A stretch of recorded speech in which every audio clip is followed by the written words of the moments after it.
여러분, 하나님이 사람을 처음 만드시고 사람에게 하신 것이 뭔지인 줄 아세요? 하나님께서 우리 인간을 창조하시고 우리 인간에게 처음 하신 일이, 한번 따라합시다. 복을 주는 것이었다. 복 주시는 거였어요. 복 주시는 거. 우리가 왜 예수님 믿습니까? 복의 사람 되려고 예수님 믿는 거예요. 복 받으려고 예수 믿는 거예요. 하나님이 천지를 창조하신 목적도 다 우리 행복을 위해서 만드신 거예요. 다 우리에게 주셨어요. 생육하라, 번성하라, 땅에 충만하라. 바닷속에 있는 것이나 땅 위에 있는 것이나 다 너의 식물이다. 다 네 거다.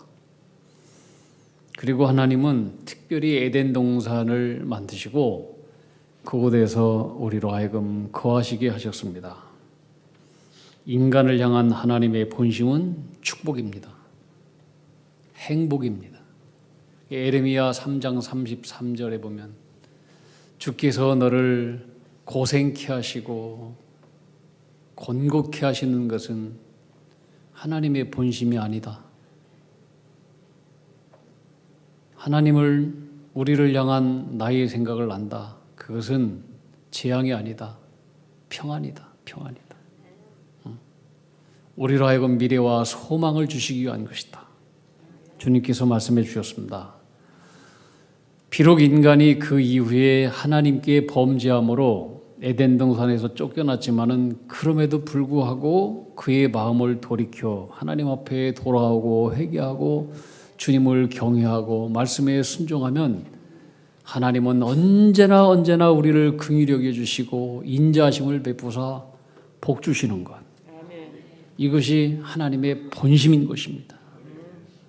예수님 말씀하셨습니다. 내가 세상에 온 이유는 양으로 생명을 얻게 하고 더 풍성히 얻게 하려 하는 것이다. 예수님은 우리를 가리켜서 뭐라고 말씀했어요? 양이라 말씀하시죠. 양이라.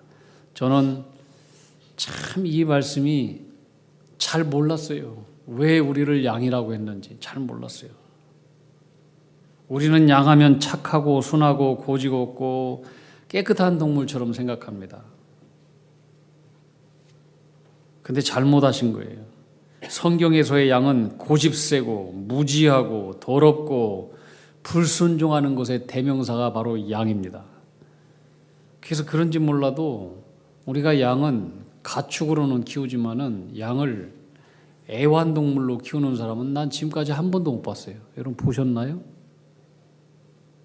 개는 애완견으로, 고양이도 애완동물로, 뱀도 키우더라고. 뱀, 파충류 이런 것들은 키우는데 양은 애완동물로 키우지 않아요. 그냥 잡아먹기 위해서 키우는 거지.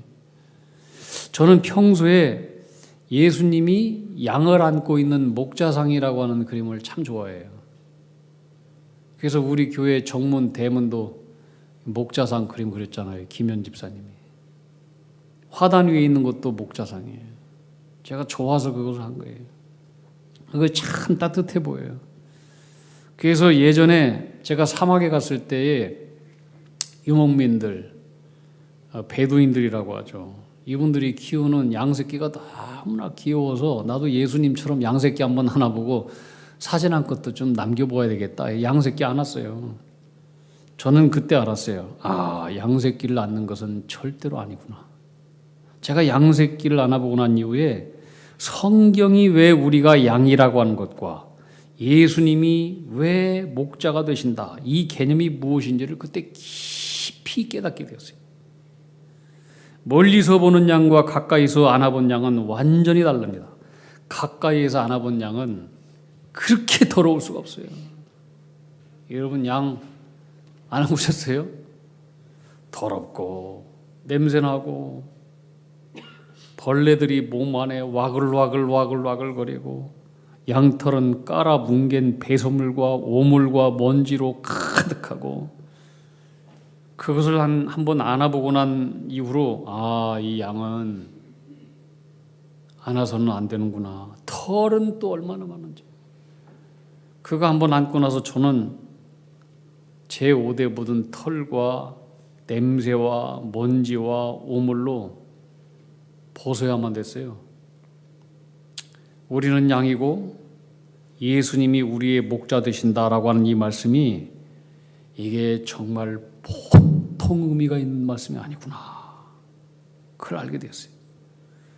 여러분, 원래 양의 특징은 고집이 세대요. 시력도 안 좋대요. 방어 능력도 없고 겁도 많고 스스로 물도 목초지도 못 찾고 털갈이도 못하고 누군가 털을 깎아주지 않으면 그 털 무게에 그냥 죽어요. 넘어지면 일어나지도 못해요. 뭉친 털을 깎아주지만 항문도 막아버리고 그래서 죽는다는 거예요. 이렇게 양처럼 미련하고 더럽고 냄새나고 겁맞고 불순종하고 고집세고 분간 못하고 온갖 더러운 벌레와 기생충으로 바글바글한 혐오스러운 양 같은 우리를 우리 주님은 더럽다 여기지 아니하시고 안아주시고 사랑하시고 당신의 생명을 주셔서 구원하신 것을 생각하니 저절로 눈물이 나왔어요. 저절로 눈물이 핑 돌더라고요. 여러분, 우리는 누구냐? 우리의 신분을 제대로 알아야 돼요. 우리는 양이에요. 양은 미련해요. 불순종의 특성을 가지고 있어요. 연약해요. 충성심도 없어요. 그래서 예수님은 나는 양의 목자다 그랬어요. 개의 주인이다, 고양이의 주인이다 그러지 않았어요. 고양이와 개를 아는 것이 아니에요. 양을 아는 거예요. 성경 이사야 53장 6절에 우리는 다 양 같아서 그릇 행하여 각기 제 길로 갔거늘 여호와께서 우리 모두의 죄악을 그에게 담당시키셨도다. 놀라운 얘기예요. 우리는 다 양 같다 그랬어요. 그럼 양 같다라고 하는 건 뭐냐? 양 같다라고 하는 것은 그릇 행하였다. 그릇 행한 존재. 각기 제 길로 간 존재들. 쉽게 얘기하면 영적으로 막가파들이에요. 그런데 주님이 그런 양 같은 저와 여러분을 불쌍히 여기셔서 모든 죄악을 당신이 다 뒤집어 쓰고 죄값을 다 가져가시고 우리에게 생명을 주시고 목자가 되어주신다라고 하는 것은 양의 입장에서 보면은 이것은 만복을 받은 거예요. 이해되어져요? 우리는 양이에요. 근데 양인데 주님이 우리의 목자 되신다? 이거 한 가지로 우리는 만 가지 복을 다 받은 거예요. 만 가지 은혜를 받았으니 죽으나 사나 내 생명 다해 주님을 영광스럽게 하겠습니다. 오늘 우리 항상 찬송하잖아요. 오늘의 말씀은 오병이어의 기적 이후의 사건이에요. 예수님은 저녁 때까지 말씀을 듣다가 집으로 들어가는 군중들을 불쌍히 여기셨어요. 그래서 저 사람들이 배고프게 돌아가면 안 될 텐데 먹을 것을 줬어요. 우리가 잘 아는 물고기 2마리, 보리떡 5개로 장정만 5,000명 먹었다라고 하는 것은 거기에 모여있는 사람들, 어린아이, 남녀, 어린이들, 또 여자들, 할머니들, 연세 드신 분들 다 합치면 아마 수만 명인 거예요. 수만 명. 이 수만 명이 배불리 먹고 12광주리를 남기는 기적을 보게 되었어요. 이 기적을 경험한 사람들은 이 예수님이 구약의 모세가 살아 돌아온 것처럼 생각했어요. 이 예수님이라면은 지금 로마의 학정 속에서 시달리고 있는 우리 민족을 해방할 정치자이다. 이렇게 물고기 2마리, 보리떡 5개로 우리를 먹일 정도가 된다면 이분은 우리의 경제적인 문제, 먹는 문제, 의식의 문제도 해결할 수 있는 분이다. 그리고 예수님은 14장에 보면은 수없이 오는 무리들을 불쌍히 여기서 병자를 고쳐줬다고 했어요. 이 예수님은 인생의 모든 인간의 질병의 문제도 해결해 줄 수 있는 메시아다. 그렇게 생각하고 흥분했어요. 그래서 그들은 예수님을 왕으로 삼고자 했다는 거예요. 그 제자들은 더 흥분했어요. 이 제자들은 정말 우리 예수님 잘 따랐구나. 예수님이 왕이 되면 우리도 다 한 자리 헤맸겠구나. 이 고생 끝났다. 다 그런 생각을 가지고 있었어요. 근데 예수님께서 이 땅에 오신 목적은 그게 아니에요.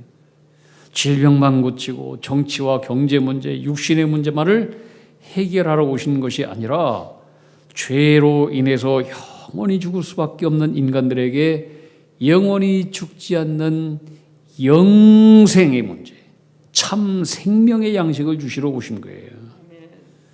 근데 제자들과 군중들은 오직 그런 영원한 양식에는 전혀 관심이 없고 그저 땅의 양식, 이 땅의 정치적인 자유, 잘 먹고 잘 사는 땅의 문제만 관심이 있었습니다. 그런데 그때나 지금이나 모든 사람들의 관심은 거의 다 이 현실의 문제이지 내 영혼이 지금 어디로 가고 있고 또 어디로 가야 할지 그런 데에 대해서는 별로 관심이 없습니다.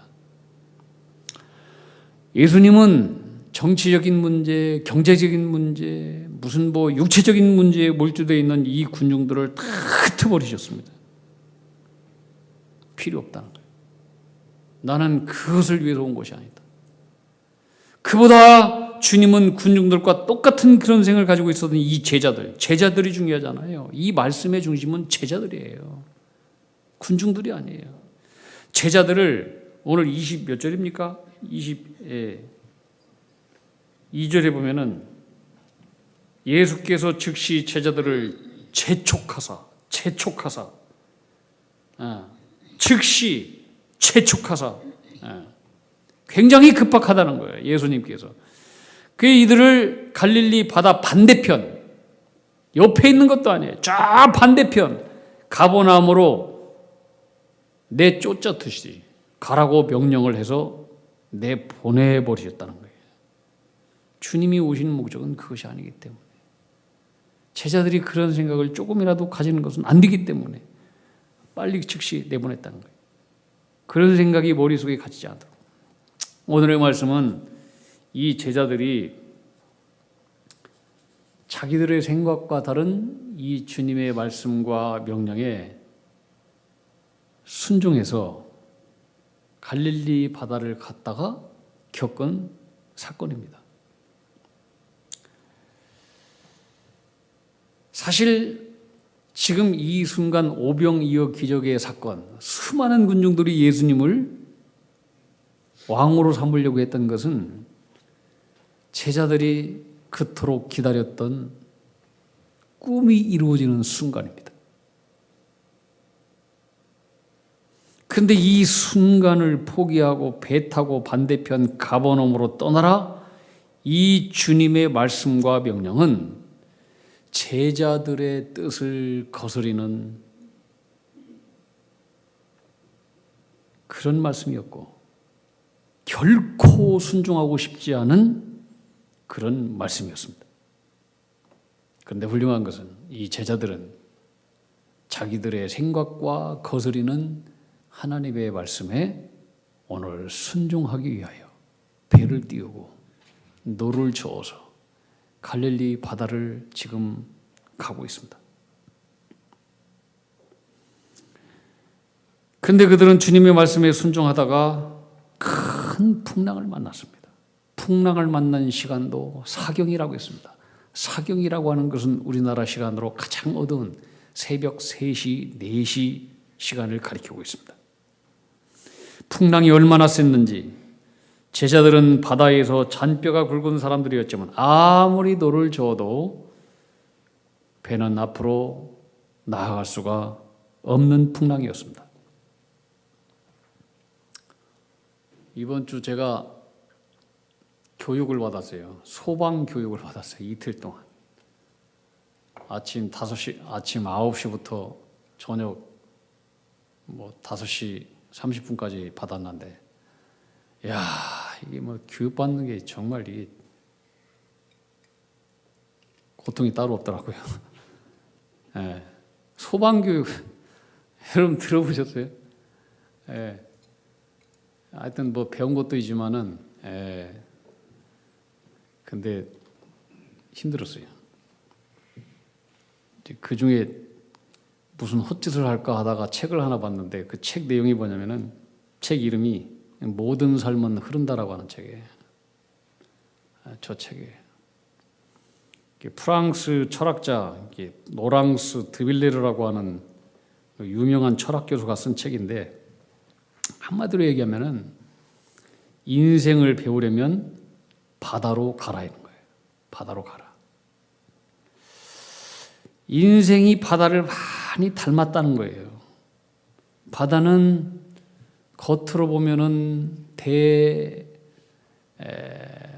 대해는 고요해 보여요. 근데 고요해 보이지만은 그러나 우리 눈으로는 보이지 않지만은 엄청난 밀물과 썰물이 작용하고 있어요. 밀물과 썰물.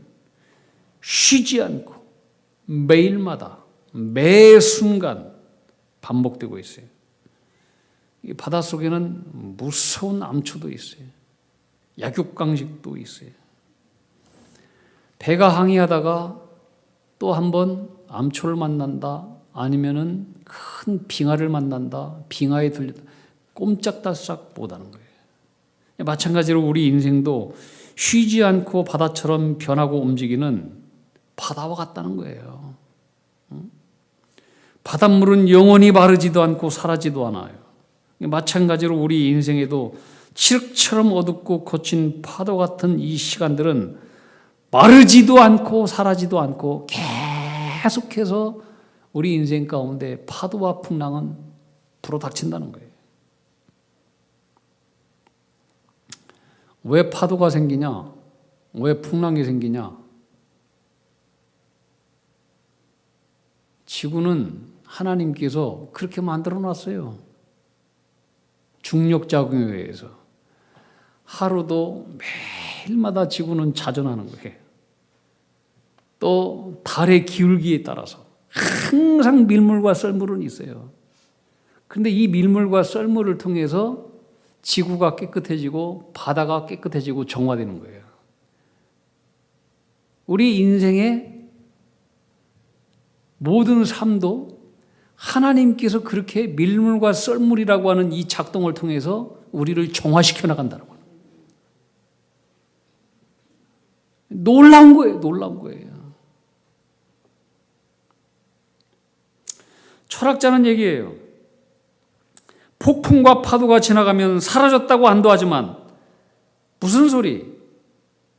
폭풍과 파도가 지나가고 지구가 자전하고 공전하고 달빛이 기울고 그러면서 항상 지구 가운데 작동하는 것은 바람이에요. 바람이 그치는 거 봤어요? 우리 인생도 똑같다는 거예요. 폭풍과 파도가 지나면 사라졌다고 안도하지만 또 알 수 없는 어느 곳에서 파도가 만들어져 또 오는 거예요. 우리 인생 가운데 또 오는 거예요. 그러나 그렇게 반복하여 흘러가는 시간 속에 중요한 것은 뭐냐? 등대와 같이 흔들리지 않는 삶의 지표, 방향 지표를 찾는 거예요. 그것을 놓치고 사는 인생은 인생의 바다에서 반드시 길을 잃어버려요. 표류하는 인생을 살 수밖에 없어요. 사랑하는 성도 여러분, 어둡고 퐁퐁 치는 인생 바다에서 등대와 같이 흔들리지 않는 영원한 인생의 지표, 등대가 무엇이겠습니까? 예수 그리스도예요. 아멘.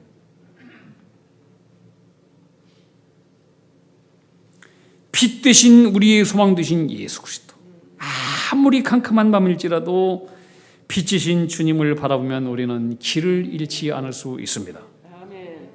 아무리 바다에 폭풍이 세차게 분다고 할지라도 우리 인생의 항해 주님이 선장 되신다면 아무런 염려할 것도 없습니다. 아멘. 할렐루야. 아멘. 나 두려움 없네, 두려움 없도다. 주 예수님 늘 깨어 계시도다.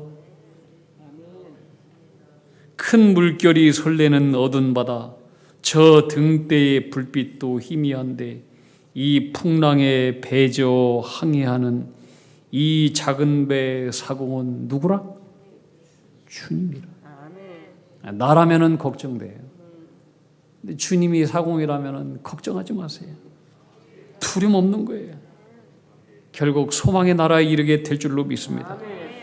자, 그렇다면 오늘 말씀의 초점이에요. 왜 우리의 인생사 속에 끊임없는 이런 풍랑이 있을까? 바다도 풍랑이 있어요. 육지의 70%가 바다예요. 뭔 얘기하나요? 우리 인생의 70%가 다 풍랑과 파도라고 하는 거예요. 30%는 조용함이에요. 그 인생사 속에 끊임없는 풍랑이 있을까? 첫째는 따라합시다. 겸손하라 하는 것이다. 겸손하라는 거예요. 겸손하라. 여러분, 대해를 바라보면서 우리는 겸손을 배우게 돼요. 그 속에서 우리는 작아진 존재. 여러분, 우리가 마음속에 기억해야 될 것은 인생은 누구나 숨 넘어가는 순간까지 끊임없이 바다처럼 고난의 바람은 70% 불어온다. 여기서 여러분과 제가 반드시 기억하고 또 기억해야 될 일은 뭐냐? 나를 낮추라고 하는 거예요. 낮추라. 겸손해져야 돼요. 그렇지 않으면 겪어도 되지 않을 고난들이 계속 우리 인생 가운데 더 크게 불어와요. 교만하면 교만할수록 고난의 덩어리는 눈덩이가 되어서 커져가지고 더 크게 들어와요. 나를 만나는 사람 앞에서 겸손하십시오. 여러분 남편 앞에서, 아내 앞에서, 자녀 앞에서, 여러분 가까운 사람 앞에서 늘 겸손하세요. 겸손하기를 고난을 통해서 배우면은 그 다음부터 하나님은 내 삶의 순간 가운데 바람을 조금 더 그쳐주셔요. 그리고 내 머리를 들게 하셔요. 기억하세요. 두 번째, 왜 인생사 속에 끊임없는 풍랑이 불어오느냐? 그것은 평상시에 회개하지 못했던 죄를 끊어내고 계속해서 반복해서 회개하라고 하는 말씀이에요. 인생의 고난 문제가 해결되든 해결되지 않든 그것보다 사실은 더 중요하고 큰 문제는 뭐냐? 우리 인간의 죄 문제가 해결되는 것보다 더 중요한 문제는 없어요. 맞아요? 틀려요?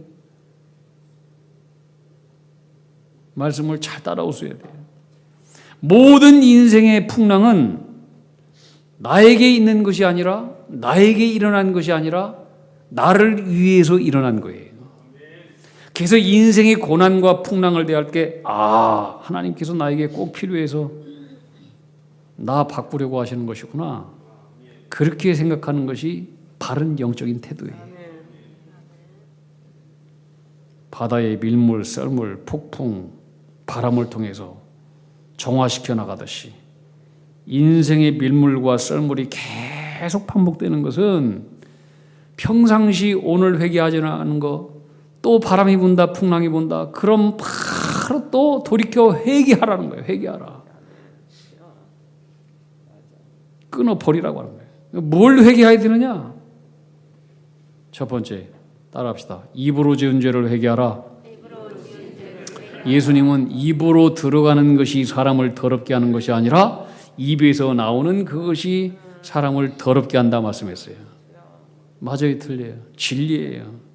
내 말이 독하고 가시가 같으면은 그 독과 가시가 누구를 찔르냐? 여러분 가장 가까운 사랑하는 가족들을 찔러요. 그것이. 여러분의 남편과 아내를 찌르고 여러분의 자녀들을 찌르는 거예요. 상처를 내는 거예요. 그래서 정신적인 문제를 일으키게 되는 거예요. 이게 다 역동관계가 있어요. 대상관계 이론 굉장히 중요한 건데 중요한 타자. 응? 내가 누군가에 대해서 내 속에 독이 있잖아요. 그럼 이 독이 가장 중요한 사람들에게 영향을 미쳐서 그 사람을 죽이는 거예요.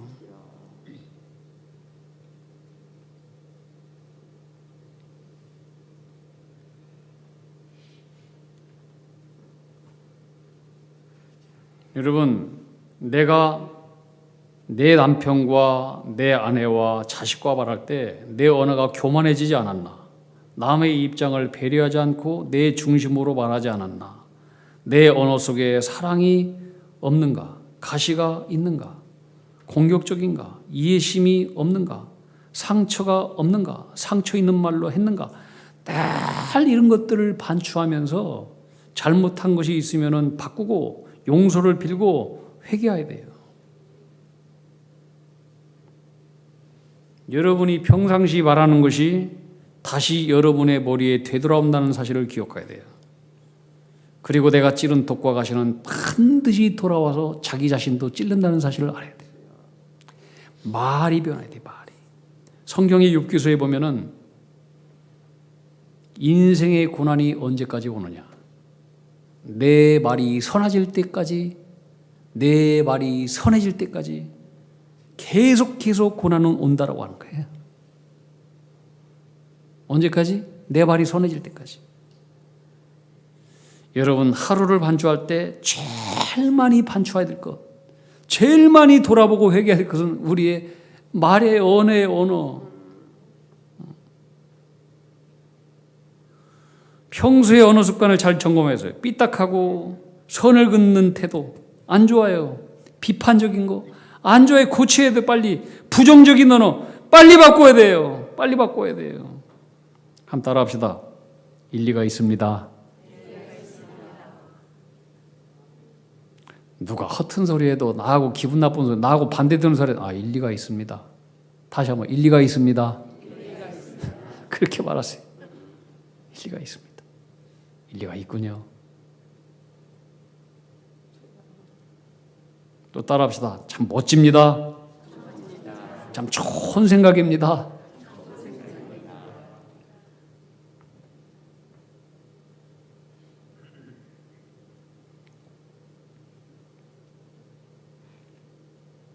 대박. 표현 좋아요. 대박. 어떻게 그런 생각을 했어요? 그럴 수도 있지. 그 정도면 충분해. 이런 게 좋은 말이에요. 어떻게 그럴 수가 있어? 뭔 소리 하고 있어요? 우리 인간은 다 그럴 수가 있는 거예요. 따라합시다. 그럴 수가 있지요. 또 따라합시다. 말 못하는 사정이 있겠죠. 이게 긍정 언어예요. 긍정 언어. 여러분이 살리는 거예요. 여러분 살리는 거예요.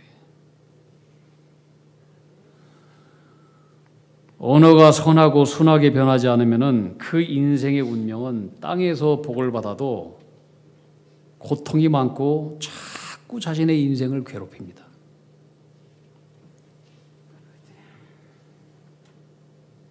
하나님의 말씀으로 들으세요. 둘째, 마음의 죄를 회개해야 됩니다. 하나님은 우리의 중심을 다 보고 계십니다. 주님이 기뻐하시지 않는 마음을 가지면 만사가 다 잘 되는 것 같아도 성령님께서 근심하십니다. 따라합시다. 성령님께서 근심하신다. 그래서 주님을 기쁘시게 하는 마음이 아니면 내 마음속에 내가 알지도 못하는 근심과 불안과 두려움이 자꾸 찾아와요. 내가 내 속에 무슨 마음을 먹고 있는지 아무도 모르고 나만 하나님이 아는데도 하나님은 내 중심을 다 보고 계셔요. 하나님은 인생의 풍랑을 왜 반복적으로 주시느냐? 깨달으라고 하는 거예요. 이 풍랑을 통해서, 이 풍랑 고난을 통해서 매일매일 마음을 고쳐먹어라. 네 언어 습관을 계속해서 고쳐먹어라. 그 마음이 고쳐질 때까지 크고 작은 고난은 계속해서 이루어지는 거예요. 세 번째는 따라합시다. 행동의 죄를 회개해야 된다. 한 올이라도 청산되지 않는 것은 언젠가 내 뒤통수와 옆구리를 때립니다. 입술의 죄, 마음의 죄, 행동의 죄, 불순종의 죄를 회개하지 않고 끝내지 않는 것은 그것들이 나도 괴롭히고 내 자손도 괴롭히고 고통을 더하게 합니다. 원래 인간의 마음은 선하신 하나님의 말씀을 거부하고 불순종하는 쪽에 가까워요.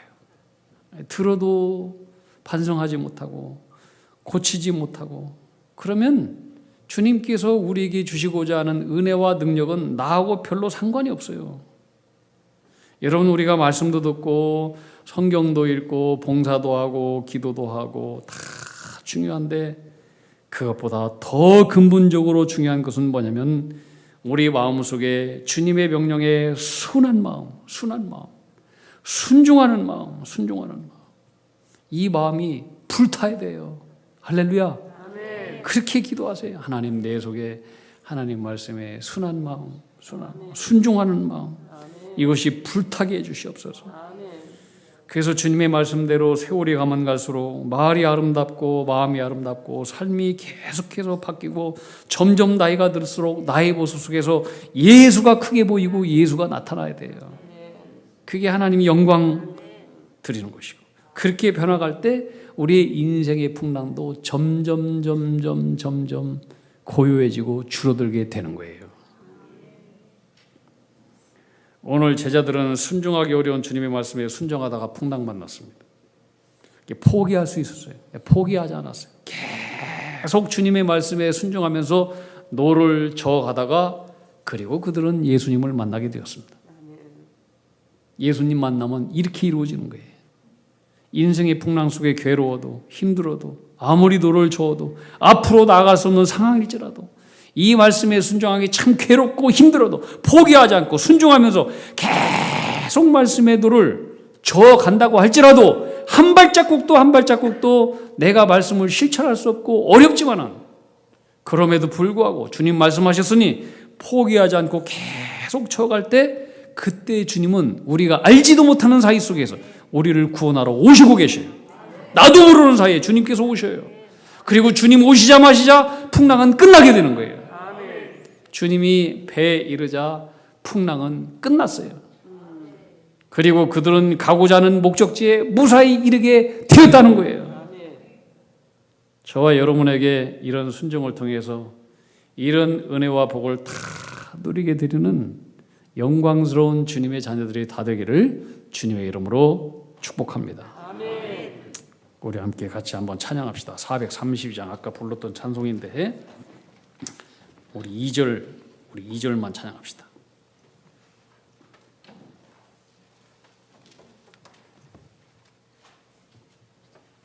432장.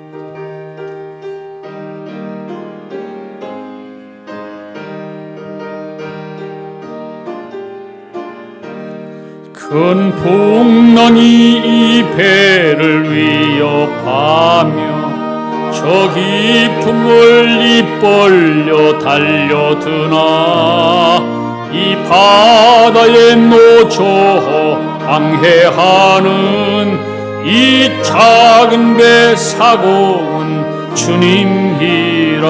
아멘. 나 두려움 없도다. 주 예수님 늘 깨어 계시도다. 이 흉흉한 바다를 다 지나면 저 소망의 나라에 이를 후렴 다시 한번. 나 두려움 없도다. 주 예수님 늘 깨어 계시도다. 이 영롱한 바다를 다 지나면 저 소망의 나라에 이르리라. 하나님 아버지, 풍랑이는 밤에도 주님을 사랑하고 순종하는 마음이 불타오르는, 영원히 불타오르는 주님의 종들이 되게 해 주옵소서. 인생에 불어오는 풍랑은 나의 언어를 고치고 마음을 고치고 내 행동을 고치고 회개하라고 하는, 변화라고 하는 나에게 꼭 필요한 하나님의 사랑이고 사인인 것을 기억하면서 늘 그런 것들을 통해서 변화시켜 하나님을 닮아가고 주께 영광 돌리는 거룩한 모습으로 날마다 변모해 나가는 행복자들이 되게 해 주시옵소서. 예수님 거룩하신 이름으로 기도하옵나이다. 아멘.